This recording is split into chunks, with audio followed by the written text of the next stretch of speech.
there's a whole controversy right now with mail-in ballots. People are confused.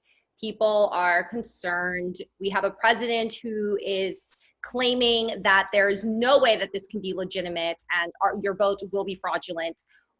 Can you just set the record straight? Kat, what is the situation with mail-in ballots?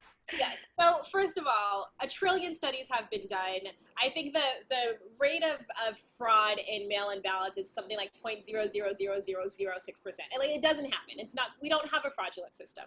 However, we do have a real challenge with USPS right now. Now, the great thing is we know this months ahead of time, so we can make plans to go around it. So there are a few things you can do. First of all, if you live in a state where you can vote absentee and where your state isn't just automatically sending you an absentee ballot, then you need to request it right away. And if you don't know the answers to either of those questions, visit your state board of elections. You can either, Google Arkansas Board of Elections, or it's usually like, io.elections.gov.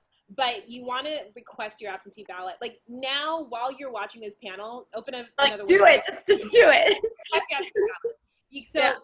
You want to be sure, because what happens, look, human beings, we love doing things last minute, and the day before the deadline, 10 billion people are going to request their ballots, and then they're going to wonder why they didn't get it because they flooded the system. So you want to request it right now.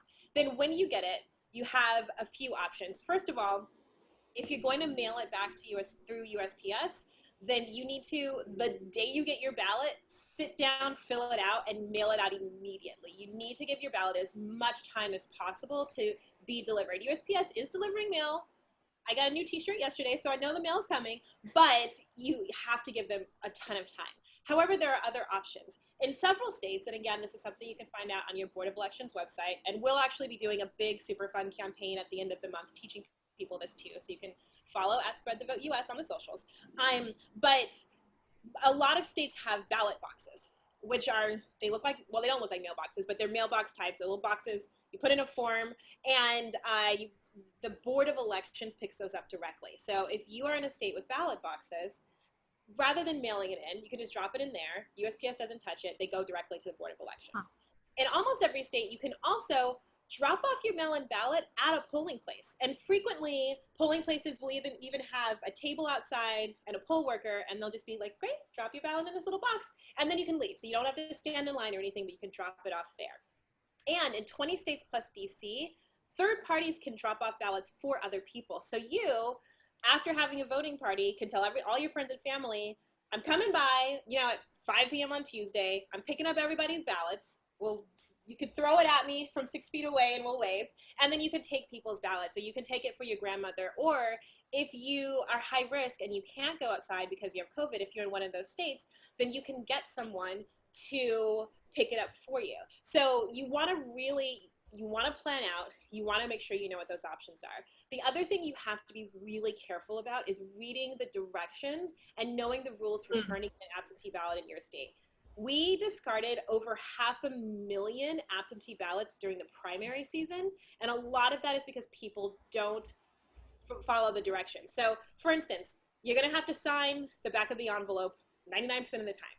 In many states, you have to have 1 or 2 witnesses sign your absentee ballot as well. In some states, it has to be notarized. In some states, you have to include a copy of your ID. You need to know now when you request your absentee ballot and then look at the rules and find out what the rules are in your state. Find out if you can. If you live in Texas or some other states, you can only vote absentee if you're over 65 or you fit a narrow set of parameters. So you need to know what exactly are the requirements in my state and how do I follow these? And the good news is it's only August. You have 2 months to make a plan, to figure it out, to make sure that your friends and family figure out this is something you should talk about at the voting parties. Because it is possible to get all those things done. It is possible to make sure that your ballot is counted, but you have to plan and start early.